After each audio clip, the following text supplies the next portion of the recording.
kita masuk ke prinsip ekonomi. Nah, begini loh. Pada dasarnya setiap cabang ilmu ekonomi itu menyelesaikan masalah ekonomi menurut cabang ilmu pengetahuannya masing-masing. Maksudnya seperti ini. Ilmu ekonomi moneter tidak akan bisa menyelesaikan permasalahan sumber daya manusia, sumber daya alam. Lalu ilmu ekonomi industri tidak akan bisa menyelesaikan permasalahan moneter dan lain sebagainya, atau permasalahan perbankan, uang dan lain sebagainya. Jadi seperti itulah yang dimaksud dengan cabang ilmu ekonomi menyelesaikan masalahnya masing-masing berdasarkan cabang ilmu pengetahuannya. Jadi ya setiap cabang menyelesaikan masalah ekonomi masing-masing seperti itu. Nah, di prinsip ekonomi ini pada dasarnya kita semua tahu kan, yang namanya kebutuhan manusia itu sangat banyak, kebutuhan kita sangat banyak. Yang menjadi permasalahan adalah alat pemuas kebutuhan itu sangat terbatas. Jadi kebutuhan kita sangat banyak atau kebutuhan kita tidak terbatas, sementara alat pemuas kebutuhannya terbatas. Maka di sini diperlukan yang namanya prinsip ekonomi. Untuk apa? Untuk atau agar manusia dapat memenuhi kebutuhan hidupnya. Jika manusia tidak menggunakan prinsip ekonomi, maka manusia tidak akan bisa memenuhi kebutuhan hidupnya. Lalu, seperti apa prinsip ekonomi tersebut? Jadi, prinsip ekonomi itu seperti ini. Manusia dalam melakukan kegiatan ekonomi berprinsip seperti ini. Dengan pengorbanan sekecil-kecilnya maka akan mendapatkan hasil tertentu. Dan dengan pengorbanan tertentu manusia akan mendapatkan hasil yang maksimal. Maksudnya seperti ini. Dengan pengorbanan yang sekecil-kecilnya maka akan mendapatkan hasil tertentu. Gini. Jadi kalau misalkan kita melakukan pengorbanan yang kecil, hasilnya juga akan tertentu dalam artian tidak maksimal. Contoh, kita membeli sepatu. Harga sepatu itu kan berbeda-beda ya. Mulai dari puluhan ribu, ratusan ribu, jutaan rupiah hingga puluhan juta rupiah. Ibaratnya kita pengorbanannya kecil. Pengorbanan dalam hal ini kita mengeluarkan uang dengan harga kecil atau dengan nilai kecil. Kita mengeluarkan uang 50.000 untuk membeli sepatu, maka kualitas dari sepatu itu pun akan sesuai dengan harganya. Jadi itu adalah contoh dari pengorbanan. Dengan pengorbanan sekecil-kecilnya mendapatkan hasil tertentu. Tapi ini memang yang namanya prinsip ekonomi. Daripada kita membeli barang yang harganya mahal tapi uang kita tidak cukup, yang mending kita beli barang dengan harga murah tapi uangnya cukup. Dan lanjutlah gitu. Nah, selanjutnya prinsip lainnya adalah dengan pengorbanan sebesar-besarnya maka kita akan mendapatkan hasil yang maksimal. Jadi dengan pengorbanan uang, dengan kita mengeluarkan uang yang tinggi, maka hasilnya juga akan maksimal. Contohnya beli sepatu, ketika tadi dengan pengorbanan kecil beli yang 50.000, kita contohkan dengan pengorbanan besar beli yang jutaan rupiah, maka hasilnya atau kualitasnya juga akan berbeda, akan maksimal. Seperti itulah. Tapi balik lagi, prinsip ekonomi ini memang harus kita lakukan di kegiatan kita sehari-hari, tapi kembali lagi ke pendapatan kita. Kalau pendapatan kita, mohon maaf, misalkan rendah, ya prinsip ekonomi yang tadi dengan pengorbanan sekecil-kecilnya maka harus dilakukan. Kalau kebetulan pendapatan kita tinggi, maka tidak ada salahnya kalau prinsip ekonomi tadi yang dengan pengorbanan sebesar-besarnya itu bisa kita lakukan. Tapi tidak ada salahnya juga meskipun pendapatan kita tinggi, tapi kita menggunakan prinsip dengan pengorbanan sekecil-kecilnya untuk mendapatkan hasil tertentu. Seperti itu. Nah, di sini prinsip ekonomi ini ada, tidak semata-mata ada, tentunya ada manfaatnya. Setiap hal yang dibuat akan selalu mengandung manfaat, begitu pula dengan prinsip ekonomi ini. Apa manfaat dari prinsip ekonomi ini? Yang pertama, hasil yang diperoleh akan semaksimal mungkin. Jadi ketika kita melakukan atau menggunakan prinsip ekonomi, hasilnya bisa maksimal. Maksimal dari sisi mana? Maksimal dari sisi pengorbanan yang kita lakukan. Ibaratnya tadi beli sepatu 50.000, ya hasil maksimalnya segitu saja. Dengan kualitas segitu saja maksimalnya. Ketika melakukan pengorbanan sebesar-besarnya, ya hasil maksimalnya juga ya sesuai dengan harganya. Lalu yang kedua, manfaat dari prinsip ekonomi ini adalah kemampuan alat dan modal yang digunakan akan secukupnya. Ini erat kaitannya dengan kegiatan produksi atau kegiatan industri dalam membuat barang-barang. Entah itu industri rumahan, industri besar, seperti itu. Kalau menggunakan prinsip ekonomi, maka nanti kemampuan dalam memproduksi akan maksimal, alat-alat dan juga modalnya bisa secukupnya, seperti itu. Nantilah kita contohkan di penerapan prinsip ekonomi dalam kegiatan konsumsi, produksi dan juga distribusi. Lalu manfaat selanjutnya, resiko keuangan diperkecil. Jadi dengan menggunakan prinsip ekonomi, maka resiko keuangan bisa diperkecil. Resiko mengalami kerugian saat mengkonsumsi suatu barang, resiko mengalami kerugian saat memproduksi suatu barang, juga saat mendistribusikan suatu barang bisa diperkecil. Dan manfaat yang terakhir adalah pemborosan dapat dihindari. Jadi ketika kita melakukan prinsip ekonomi dalam kegiatan ekonomi, maka kita bisa menghindari yang namanya pemborosan. Seperti itu. Nah, selanjutnya kegiatan ekonomi ini pada dasarnya dapat dikelompokkan menjadi 3, yaitu kegiatan konsumsi, kegiatan produksi, dan juga kegiatan distribusi. Sebelum saya membahas lebih lanjut berikut penerapan dari konsumsi, produksi, dan juga distribusi, saya ingin membahas terlebih dahulu mengenai apa yang dimaksud dengan konsumsi. Konsumsi itu adalah kegiatan menghabiskan atau mengurangi nilai guna suatu barang. Jadi contoh nih, kalian membeli buku, meskipun tidak dimakan, yang namanya dibeli, dipakai, dan dibaca itu sama saja dengan dikonsumsi.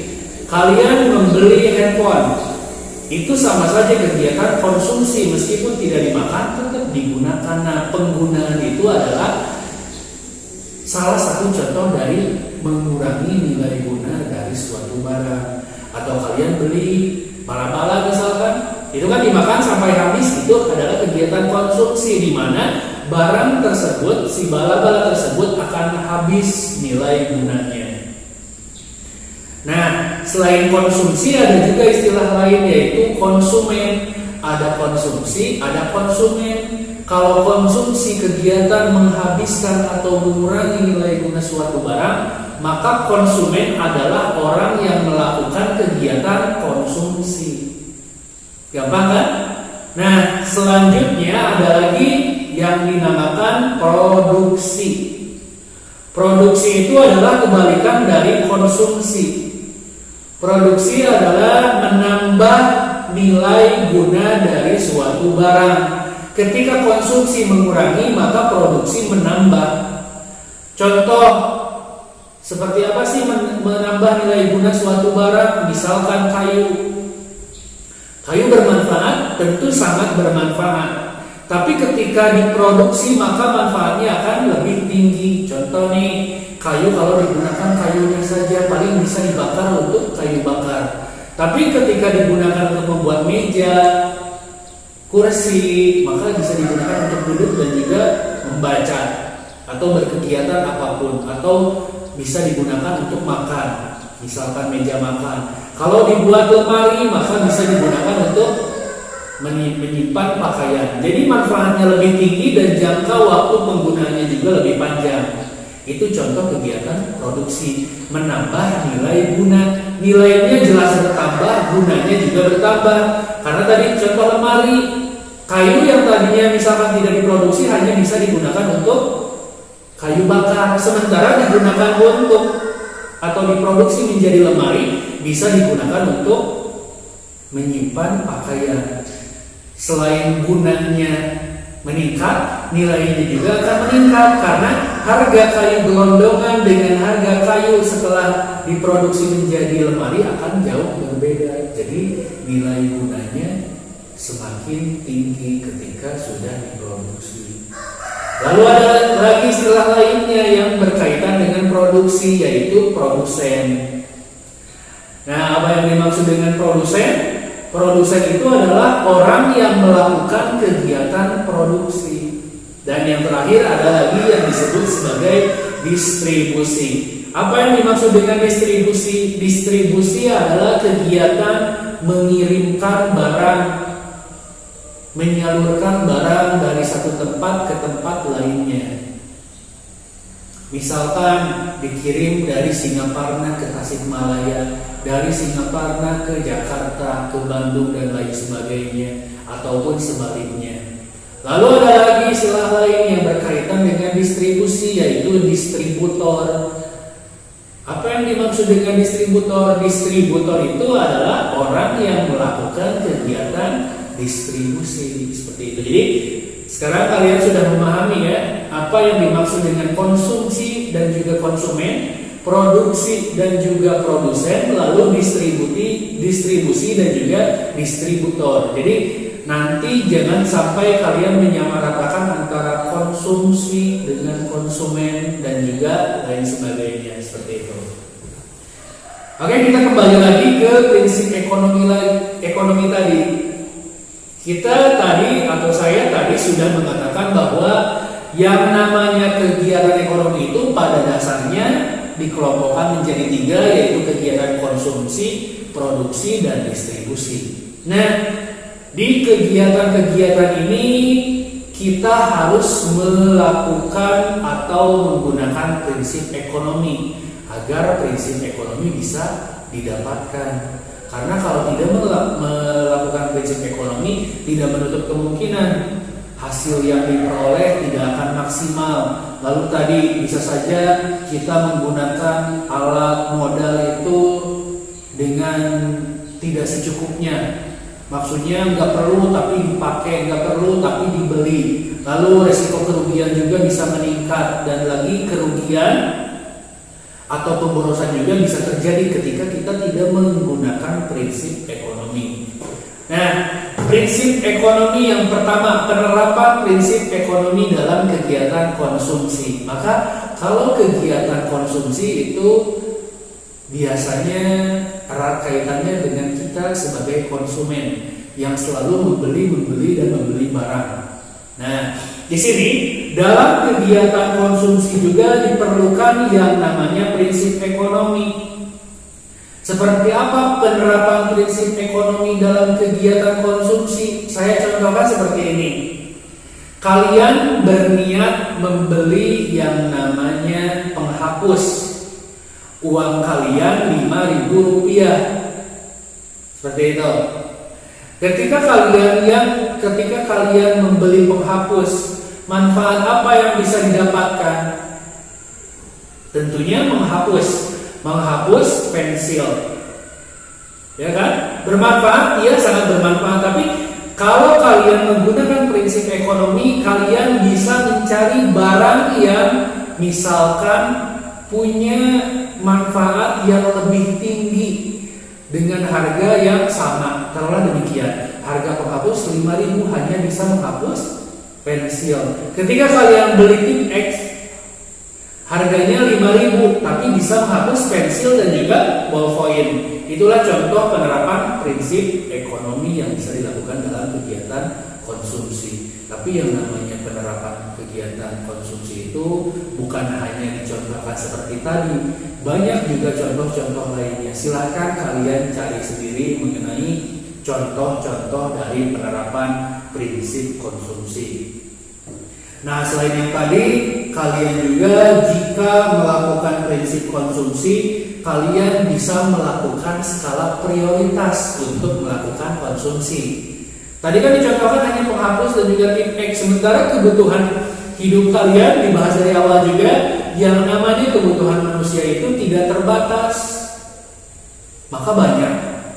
Ketika banyak yang dibutuhkan oleh manusia, maka di sini manusia dituntut untuk memprioritaskan kebutuhannya. Memprioritaskan itu mengutamakan. Jadi yang paling utama, yang benar-benar dibutuhkan, itu yang harus didahulukan untuk dibeli. Dan ketika barang yang tidak terlalu dibutuhkan, jangan dibeli. Seperti itu. Contoh nih, prioritas dalam kehidupan kalian. Misalkan, di masa pandemi ini, sebagai pelajar, saya yakin kalian sebagai siswa mengutamakan yang namanya jajan. Benar? Selain jajan, ada lagi yang namanya kuota. Ada lagi yang namanya menabung. Ada lagi yang namanya pengeluaran untuk main, ya kan? Misalkan saya contohkan hanya ada 4 kebutuhan kalian. Kalian misalkan punya uang dari orang tua itu per minggunya Rp50.000. Sementara kebutuhan kalian ada banyak. Kira-kira dengan Rp50.000, apakah jajan, kuota, nabung, dan juga main bisa atau tidak? Belum tentu. Bisa iya, bisa juga tidak. Maka di sini kalian sebagai manusia dituntut untuk membuat skala prioritas. Nah, di masa pandemi seperti ini, di saat kalian harus melakukan daring atau pembelajaran daring secara online, daring dalam jaringan, maka kalian membutuhkan kuota. Maka kuota bisa dijadikan sebagai prioritas utama untuk kebutuhan kalian. Pertama, beli kuota dulu. Kuota berapa? 75.000. Sementara uang kita per minggu 50.000. Maka apa yang harus kita lakukan? Ditabung terlebih dahulu. Misalkan setelah 2 minggu baru kita bisa beli kuota. Lalu setelah kuota, kita apa? Melakukan uang kita atau kebutuhan kita selanjutnya adalah apa? Biasanya kan jajan. Nah, ganti jangan jajan tapi menabung. Setelah menabung, baru kalau ada sisanya kalian jajan. Lalu setelah jajan, kalau ada sisanya baru main. Seperti itulah. Jadi melakukan skala prioritas kalau menggunakan prinsip ekonomi. Meruntut atau mengurutkan dari yang terpenting ke yang kurang penting, dari yang paling dibutuhkan sampai yang tidak terlalu dibutuhkan. Dan yang terpenting dalam kehidupan itu, kita harus membedakan antara kebutuhan dengan keinginan. Rata-rata manusia lebih memprioritaskan keinginan dibandingkan dengan kebutuhan. Padahal yang paling utama itu adalah kebutuhan, bukan keinginan. Selanjutnya, prinsip ekonomi juga berlaku dalam kegiatan produksi. Contohnya seperti ini, kegiatan produksi yang menggunakan prinsip ekonomi. Misalkan dalam penentuan tenaga kerja, atau bukan penentuan tenaga kerja, tapi dalam penentuan cara memproduksi suatu barang. Yang namanya produksi barang, ada barang yang diproduksi oleh tenaga kerja manusia, ada juga yang diproduksi oleh mesin.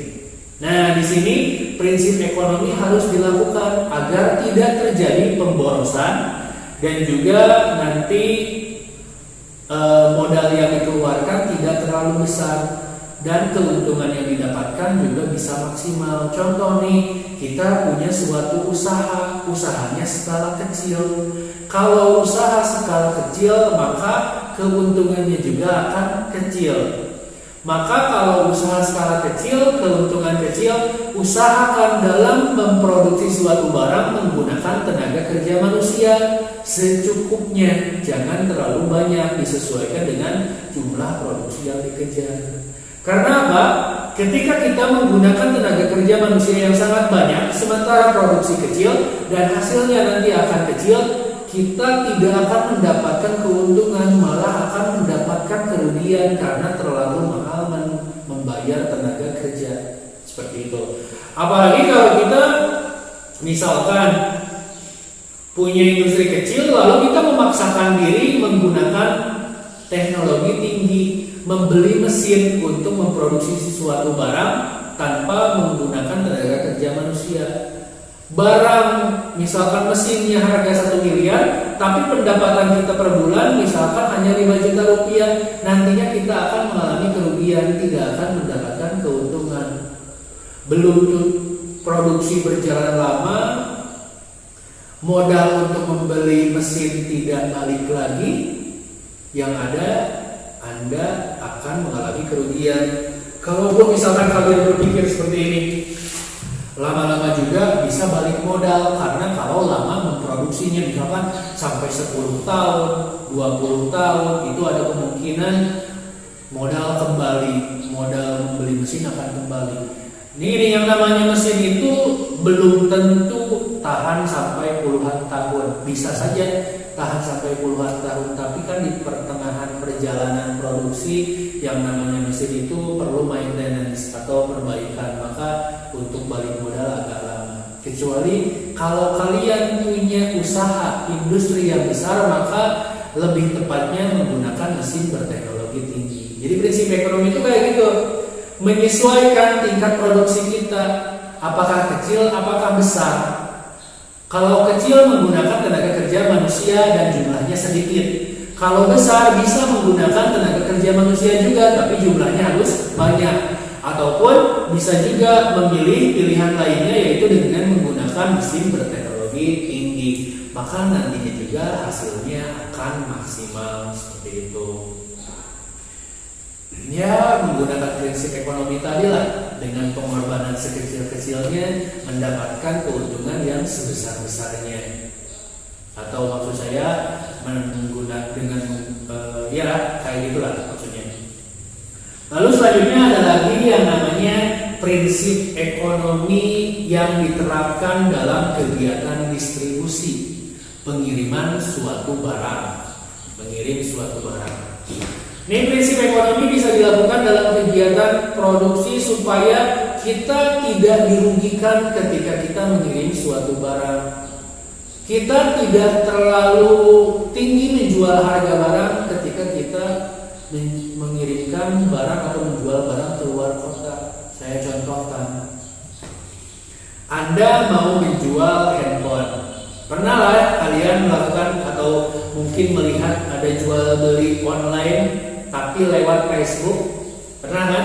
Misalnya kalian punya handphone, kalian dulunya beli handphone second 300.000, lalu dijual laku dengan harga 500.000, kalian jual kembali dengan harga 500.000.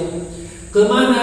Ke orang Jakarta. Kita posisi di Singaparna, lalu kita menjual ke orang Jakarta dengan 500.000 harganya. Kita sudah berpikir untung berapa? 200.000. Nah, kita sekarang fokus ke distribusinya atau pengiriman barang. Ketika kalian mengirimkan barang tersebut ke Jakarta dengan cara kalian naik bis lalu diantarkan ke calon pembeli, berapa pengeluaran yang harus kalian keluarkan untuk ongkos bis berangkat? Belum untuk uang makan kalian, ditambah lagi uang pulang kalian. Taruhlah berangkat ke Jakarta dari Singaparna 75.000, makan sekali 25.000, ongkos pulang 75.000. Maka keuntungan kalian yang 200.000 hanya bersisa 25.000. Seperti itu kan? Kalian untung, tetap untung, tapi keuntungannya hanya kecil, tidak maksimal. Ketika kalian menggunakan prinsip ekonomi, maka hal seperti tadi tidak akan terjadi. Keuntungan kalian justru akan lebih besar dibandingkan pengeluaran kalian. Misalkan seperti tadi jual HP-nya ke Jakarta tapi lewat jasa ekspedisi. Misal lewat pos, Tiki, JNE, atau Ninja Express, atau Si Cepat, atau apapun itu. Kita tinggal ke wilayah Singaparna misalkan, datang ke kantor pos dengan ongkos kirim berapa? Sekitar 20 sampai 25 ribu. Terus kita pulang lagi tanpa kita makan. Jadi keuntungan 200 ribu tadi dipotong biaya kirim atau biaya distribusi 25 ribu, maka kita mendapatkan keuntungan 175 ribu. Nah, kayak gitulah penerapan prinsip ekonomi dalam kegiatan distribusi. Tapi contoh penerapannya bukan hanya di sana atau bukan hanya seperti itu. Kalau kita punya industri yang besar, kita juga harus melakukan prinsip ekonomi. Ya, kalau misalkan industri besar, contoh pendistribusiannya seperti itu, seperti ini. Apakah kalau kita menjual barang satu kontainer, mending nyewa kontainer atau mending lewat jasa ekspedisi? Seperti itulah. Kalau misalkan jasa ekspedisi kan per kilo ya, pengirimannya itu sekilo misalkan 20 ribu kali 1 ton berapa jatuhnya? 2000 kali 1000. Nah, 1 ton kan 1000 kilo. Maksud saya 20 ribu kali 1000. Nah, berapa puluh juta yang harus kita keluarkan? Sementara kalau menyewa kontainer berapa belas juta yang harus kita keluarkan atau berapa juta yang harus kita keluarkan. Nah, maka kita tinggal pertimbangkan lebih hemat mana, apakah pakai jasa ekspedisi atau sewa kontainer sendiri. Atau kita bisa berpikir lebih jauh lagi, mending sewa kontainer sendiri apa mending beli kontainer sendiri. Seperti itulah kalau yang namanya prinsip ekonomi, penerapan prinsip ekonomi dalam kegiatan distribusi. Baiklah, materi untuk minggu ini saya rasa sudah cukup. Sedikit untuk mengingat kembali dari pertama, saya mau kita bareng-bareng untuk menyebutkan apa yang dimaksud dengan ilmu ekonomi atau konsep ilmu ekonomi atau yang ilmu ekonomi itu sendirilah. Apa pengertian dari ilmu ekonomi? Sudah tahu? Nah, benar. Lalu yang selanjutnya sebutkan 3 kelompok ilmu ekonomi. Kan tadi ilmu ekonomi terbagi menjadi 3. Sebutkan 3-tiganya ada apa saja? Sudah? Lalu sekarang sebutkan 8 cabang ilmu ekonomi. Sudah? Lalu yang selanjutnya sebutkan penerapan dalam atau penerapan prinsip ekonomi dalam kegiatan produksi, konsumsi, dan juga distribusi. Sudah? Baiklah, saya rasa sudah cukup. Dan untuk tugas, jangan lupa rangkum materi yang sudah saya bahas tadi. Lalu setelah dirangkum, kalian formatnya seperti ini, di kertas biasa di buku kalian. Nanti di buku kalian tulis, nanti di setiap lembarnya misalkan gini, 1 lembar seperti ini, nama, kelas, lalu asal sekolah, dan juga jangan lupa di kelas nanti misalkan 10 IPS, 10 MIPA, kayak gitulah. Terus kalau misalkan ada 2 lembar, lembar pertamanya tetap ada nama dan lain sebagainya, lembar keduanya juga sama, ada nama dan lain sebagainya. Formatnya harus sama, seperti itu. Di buku kalian masing-masing, lalu nanti kalian foto dan upload di link yang akan saya kirimkan di Google Classroom, seperti itu. Saya rasa sudah cukup. Sekian dari saya. Wassalamualaikum warahmatullahi wabarakatuh.